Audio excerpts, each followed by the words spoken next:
नमस्कार मित्रांनो, लग्नानंतर होईलच प्रेम या मालिकेच्या 22 एप्रिलच्या भागामध्ये आता मित्रांनो इथं जुई खोलीमध्ये येते आणि खोलीमध्ये आल्यानंतर ती इकडे तिकडे एकदम आनंदाने छान अशी बघत असते आणि तिला खूप छान वाटत असतं. आणि त्यानंतर ती आता आरशासमोर जाऊन उभी राहते आणि आपली टिकली नीट करत असते. तर तेव्हा जीवा आणि नंदिनी तिथं येतात आणि तिच्याकडे बघून छान हसत असतात. आणि त्यानंतर जुई आपली वेणी नीट करत असते आणि जीवा आणि नंदिनीला तर ते खूप छान वाटत असतं त्यांच्याकडे बघत. आणि त्यानंतर मित्रांनो जुई जीवा आणि नंदिनीचा फोटो हातामध्ये घेते आणि या दोघांच्याकडे बघून खूप छान आहे असं म्हणते. तेव्हा तर जीवा विचारतो, काय मग नकटाबाई, कशी वाटली आमची खोली?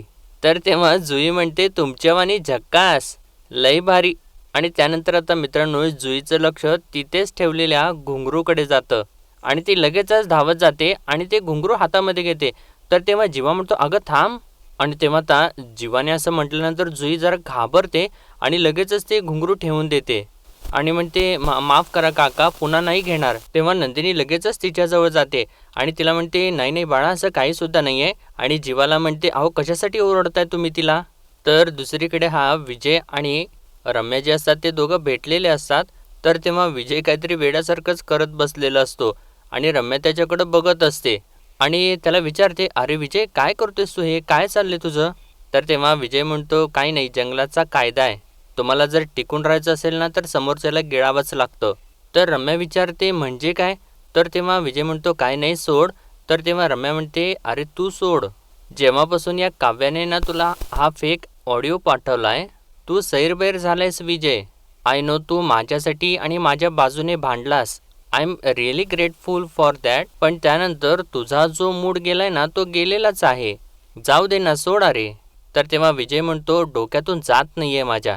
मला एक गोष्ट कळत नाहीये, हा इतक्या चांगल्या घरामधला मुलगा, इतक्या चांगल्या आई वडिलांचा मुलगा, इतका इनसेन्सिटिव्ह आणि इतका चीप, आणि काय म्हणाला तो मला, पार्थ देशमुख, माझ्या घरी येऊन तमाशा करू नको काय? तुझ्या खोटारड्या बायकोचा हात धर आणि तिचे सगळे लाड स्वतःच्या घरी नेऊन कर. आणि म्हणतो ॲक्सेप्टेड. तर रम्या विचारते, म्हणजे अरे नक्की काय सुरू आहे तुझ्या डोक्यात? तर तेव्हा विजय म्हणतो, ती ऑडिओ क्लिप. तर तेव्हा रम्या परत म्हणते, फेक ऑडिओ क्लिप.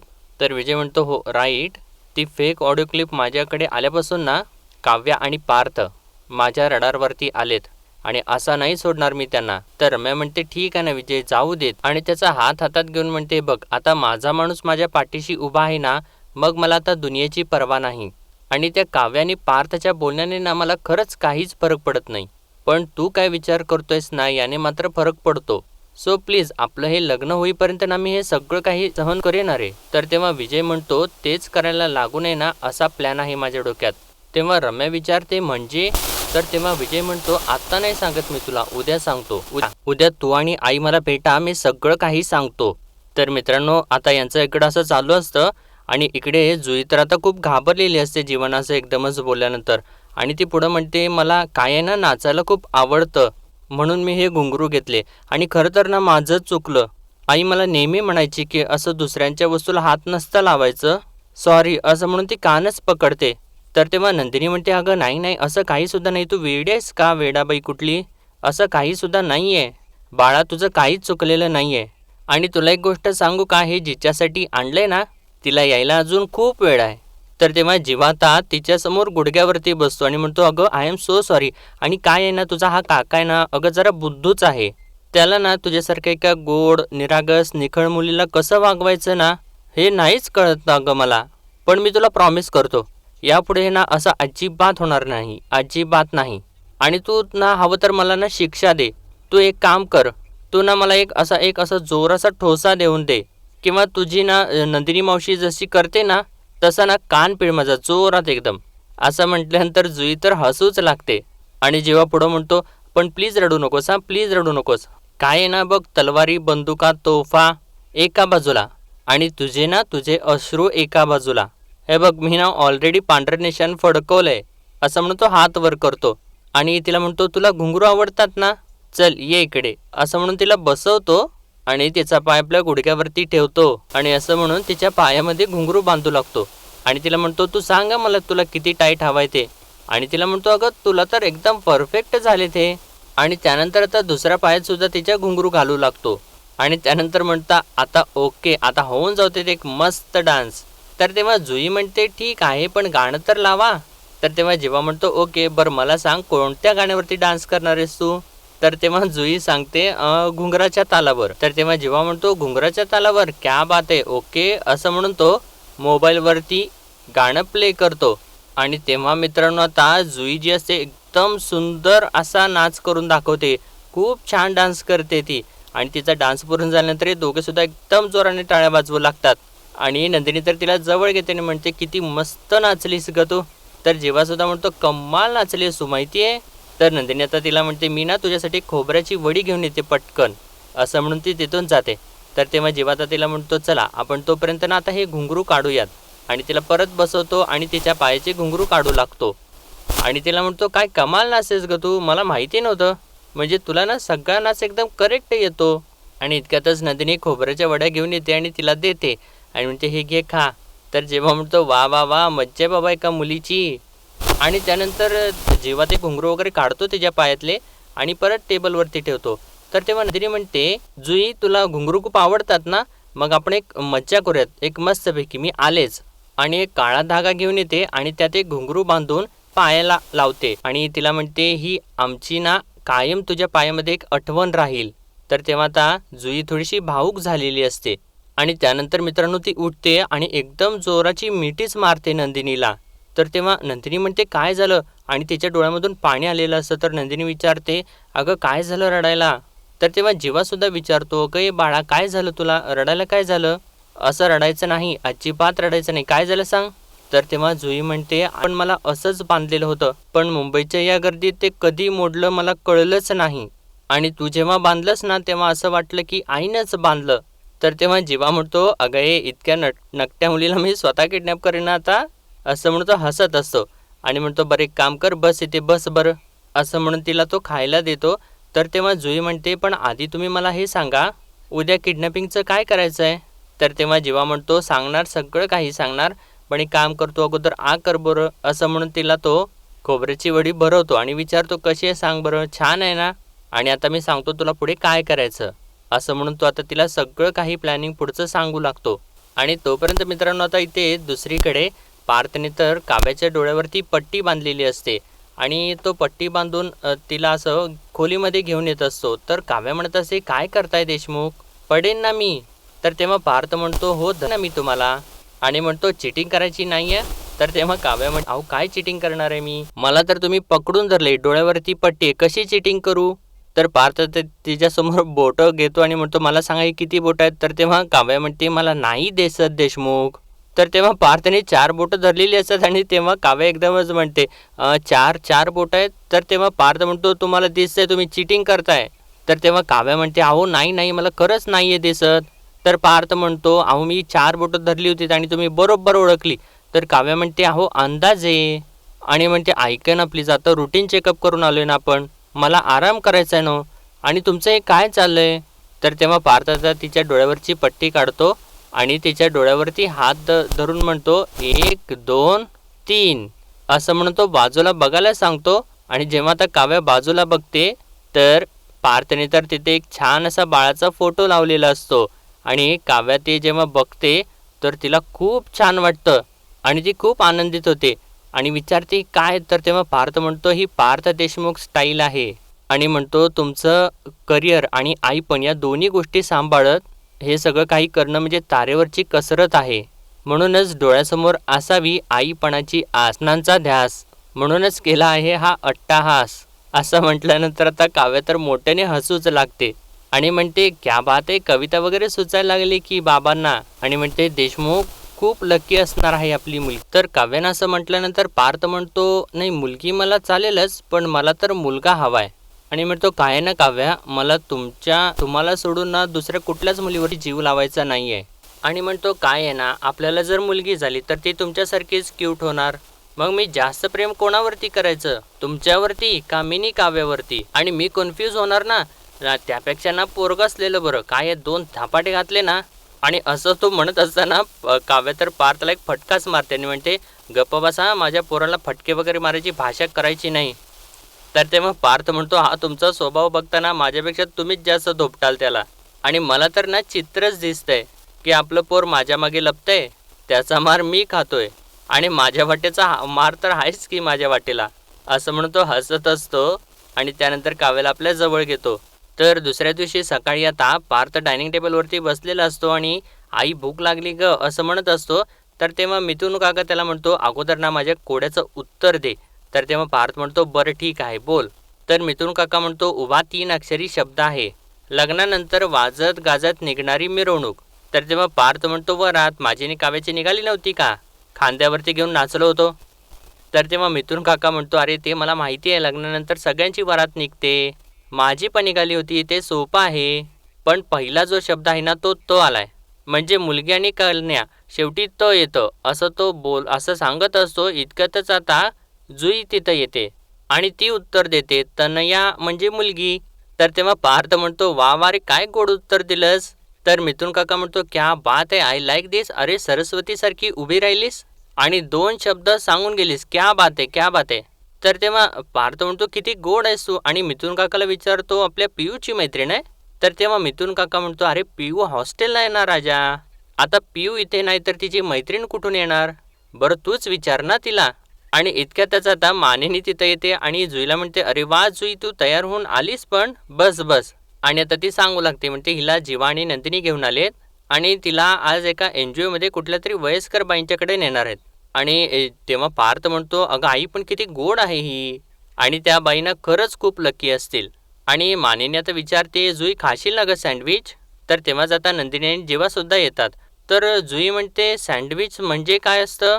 तर तेव्हा नंदिनी म्हणते अगं सँडविच म्हणजे तू वडापाव खातेस का नाही तसंच, फक्त 2 ब्रेड्सच्या मध्ये भाज्या भरायच्या म्हणजे सँडविच. आणि त्यानंतर ती एक घास स्वतःच्या हाताने तिला भरवते. तर मानिनी आता विचारते काय ग नंदिनी कपड्यांची जोडी आणली होती का काय हिने. तर तेव्हा नंदिनी म्हणते नाही सकाळी जीवा गेले होते ना मार्केटमध्ये, तिच्यासाठी वेगवेगळे ड्रेस घेऊन आले आणि ते सुद्धा वेगवेगळ्या मापाचे. असं म्हटल्यानंतर जुई तर हसूच लागते. तर तेव्हा जीवा म्हणतो बरोबर आहे ना, काय ना मुलींना त्यांचं वय त्यांचं वजन आणि त्यांचं माप विचारायचं नसतं, असे संस्कार दिलेत हिने मला. तर तेव्हा सगळेजण हसूच लागतात. तर मानिनी आता विचारते काय रे काव्या नाही आली ब्रेकफास्ट करायला. तर पार्थ सांगतो काव्या रूममध्ये आहेत. तर मानिनी आशाला सांगते आशा काव्याला ब्रेकफास्ट नेऊन दे बरं रूममध्ये. आणि तेव्हा आशा चाललेली असेल तर पार्थ एकदमच उठतो आणि म्हणतो मी काय म्हणतो मी नेऊन देतो ना, तुम्ही द्या इकडे. तर तेव्हा मानिनी म्हणते अरे काय तू तुझी प्लेट पण घेऊन चाललायस. तर तेव्हा पार्थ म्हणतो बायको आल्यानंतर आईने प्रश्न विचारून येता. असं म्हटल्यानंतर सगळेजण हसू लागतात आणि पार्थ आता तिथून निघून जातो. तर तेव्हा मानिनी जुईला म्हणते जुई किती गोड हसतेस ग तू, मला ना तू खूप आवडलेली आहेस. आणि जुई मला सांग हे तुला ना ज्या वयस्कर बाईच्याकडे घेऊन जाणार आहेत त्या चांगल्या आहेत का ग, तू भेटलीस का त्यांना. तर तेव्हा जुई सांगू लागते ती बाई ना लई लबाड आहे, आम्हाला मिळून ना तिला पकडायचं आहे. तर तेव्हा आता नंदिनी तिच्या तोंडामध्ये अजून एक सँडविचचा तुकडा घालते आणि म्हणते हे घे आणि तिला गप्प बसवते. तर मानिनी आता विचारते पकडायचं आहे म्हणजे. तर नंदिनी आता विषय टाळते आणि म्हणते चला आम्ही निघू काही उशीर होतोय ना जरा. तर तेव्हा जीवा म्हणतो हो चल चल चल लवकर चल उशीर होईल आपल्याला, परत ते वाट बघत बसेल.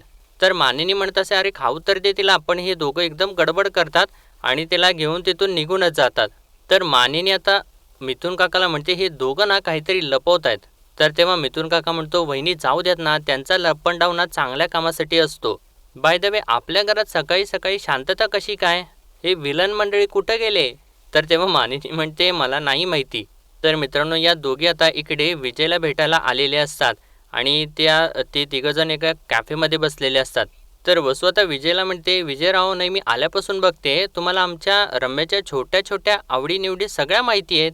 तर तेव्हा विजय म्हणतो आणि मी आल्यापासून बघतोय की तुम्हाला त्या घरामध्ये मान सन्मान नाही आहे. आणि असं त्यानं म्हटल्यानंतर या दोघींना सुद्धा थोडासा धक्काच बसतो. तर विजय पुढं म्हणतो आणि तुमची किंमतसुद्धा नाही आहे कोणाला, का तुमची बोलायची हिंमत नाही आहे काय रम्या, असं तो रम्याला सुद्धा विचारतो. तर तेव्हा रम्या म्हणते प्रश्न हिमतीचा नाही आहे विजय, अरे ती खूप लोक आहेत आणि आम्ही दोघंच पडतो. तर तेव्हा विजय म्हणतो लांडग्यांचा कळप हाकलायला एक वाघीण पुरुषी आहे आणि इथे तुम्ही दोघी आहात आणि मी पण आहेच की बब्बर शेर. तर तेव्हा वसू म्हणते नाही खरं आहे तुमचं विजयराव, आणि अगदी मनापासून सांगू का, म्हणजे तुम्ही आल्यापासून ना धीर आलेला आहे, असं वाटते ना की कोणीतरी आमचा वाली आहे. तर तेव्हा विजय म्हणतो प्रश्नच नाही मी आहेच.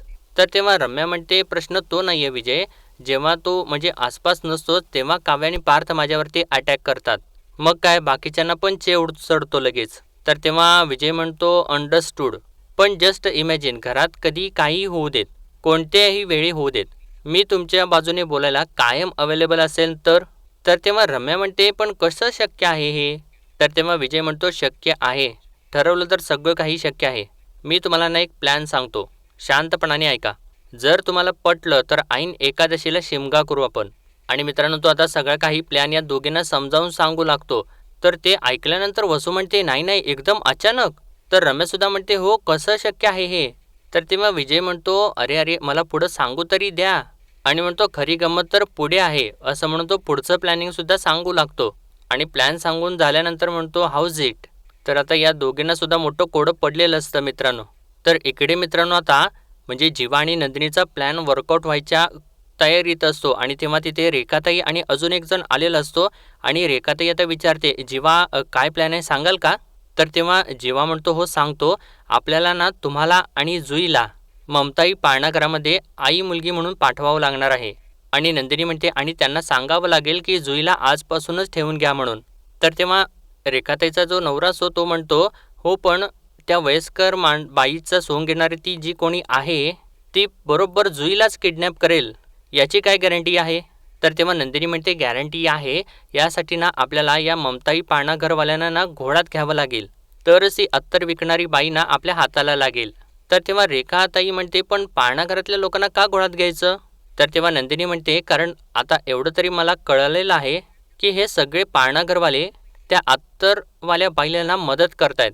कारण उगाचच काय त्या यशस्वी पाळणाघरवाल्यांनी त्या पेपरमध्ये नाव द्यायला नकार दिला. आणि त्या चंदन पाळणाघरवाल्यांनी पण त्या मुलांच्या वडिलांचा नंबर नाही दिला आपल्याला. आणि म्हणते हे सगळं काही फार खोलवरती रुजलंय. म्हणून रेखाताई आणि जुई तुम्ही दोघीसुद्धा मी काय सांगते ते नीट लक्ष देऊन ऐका. असं म्हणून ती आता या दोघींनासुद्धा पुढचा प्लॅन सांगू लागते. आणि इकडे आता कॅफेमध्ये विजयने प्लॅन सांगितल्यानंतर या दोघीसुद्धा एकदम शॉक झालेले असतात. तर विजय विचारतो काय झालं, कळत नाही आहे का काही. तर वसू म्हणते नाही तसं नाही विजयराव, आम्ही दोघींनी सगळं काही ऐकलंय, पण देशमुख ऐकणार नाहीत ना, त्यांना या सगळ्याचा संशय येऊ शकतो. तर विजय म्हणतो मग येऊ दे की संशय, काय करू शकणार आहे ते. मी जो प्लॅन सांगितला आहे तो जर एक्झिक्यूट केला तर ते काहीसुद्धा करू शकणार नाहीत, त्यांचे हात दगडाखाली असतील. पण आपण जर हे केलं तर यापुढे माझ्या रम्याला कोणी ओरडू शकणार नाही आणि कोणीसुद्धा तिच्यावरती हात उगारू शकणार नाही. आणि रम्याला विचारतो काय वाटते तुला रम्या. तर तेव्हा रम्या म्हणते मी विचार करते. तर तेव्हा विजय म्हणतो टेक युअर टाईम आणि नीट विचार करून वेळ घेऊन निर्णय घे. But I am telling you this will change your life. त्यांना जर सडेतोड उत्तर द्यायचं असेल तर हा प्लॅन करेक्ट आहे. तर वसू आता विजयच्या समोरच रम्याला म्हणते तुला काय वाटते रम्या. तर तेव्हा रम्या परत म्हणते मला ना विचार करायला जरा वेळ हवा आहे. आणि विजयला म्हणते विजय मी घरी जाऊन शांतपणाने विचार करते आणि मग तुला कळवते. आणि म्हणते खरंच थँक्यू, तुझ्याशी बोलल्यामुळे आम्हाला खरंच खूप धीर मिळाला. तर तेव्हा विजय म्हणतो आय एम ऑल युअर्स. आणि असं यांचं चाललेलं असतं. आणि आता इकडे नंदिनी आता त्या दोघींना म्हणते कळालं का तुम्हाला, आणि जर कुठलेही प्रश्न असतील तर आत्ताच मला विचारा. तर तेव्हा रेखाताई म्हणते नाही कळलं सगळं, पण काही गडबड झाली तर. तर तेव्हा जुई म्हणते अगं काही नाही गडबड होणार, जसं ठरलं ना तसंच होणार बघ आई. तर तेव्हा जुई म्हणते अगं आई. तर तेव्हा जुई म्हणते हो आता आपण आई मुलीचा रोल करतोय ना, म्हणून मी माझ्या रोलमध्ये शिरली आहे. असं म्हटल्यानंतर रेखाताई तर हसूच लागते. तर तिचा नवरा म्हणतो खरंच ही मुलगी फार कमाल आहे, आणि म्हणतो आज ती बाई नक्कीच पकडली जाणार. तर तेव्हा जीवा म्हणतो हो पण त्यासाठी आणखीन एक गोष्ट लागणार आहे. मी सांगितलेलं GPS आणलंय का तुम्ही. असं म्हटल्यानंतर रेखाताईचा जो नवरा असतो तो हो म्हणतो. आणि खिशामधून GPS काढून म्हणजे GPS वालं घड्याळ असतं त्याच्याकडे, ते घड्याळ आता तो जीवाच्या हातामध्ये देतो. तर तेव्हा जुई म्हणते काय GP. तर तेव्हा नंदिनी सांगते GPS म्हणजे हे घड्याळ तू घातलंस ना तर मग तू जिथे जिथे जाशील ना ते लोकेशन आम्हाला कळेल, म्हणजे या फोनच्या स्क्रीनवरती आम्हाला दिसत राहील. तर तेव्हा जुई म्हणते कसलं भारी आहे ना, म्हणजे सगळ्या मुलांच्या हातात हे असायला पाहिजे, म्हणजे कोणीच ना हरवणार नाही. आणि म्हणते हो ना पोलीस काका. सॉरी मित्रांनो, तो जो असतो तो रेखाताईचा नवरा नसतो, तो पोलीस असतो. तर आता नंदिनी म्हणते जुई हात पुढे कर बाळा. आणि तेव्हा जेव्हा आता तिच्या हातावरती ते घड्याळ बांधतो आणि विचारतो भीती नाही ना वाटत आहे. तर तेव्हा जुई म्हणते भीती ते काय असतं. तर तेव्हा नंदिनी आता थोडीशी भावूक होते आणि जुईला म्हणते, मी खूप मोठी रिस्क घेतेय. मला अजूनसुद्धा कळत नाहीये की मी बरोबर वागते का चूक. पण एक गोष्ट कायम लक्षात ठेव, मी तुला काहीही होऊ देणार नाही. तर तेव्हा जुई म्हणते, अगं मला माहिती आहे गं, तू त्या दिवशी बघ त्या वसू हत्यापासून मला वाचवलं होतं ना, आजही तसंच वाचवशील.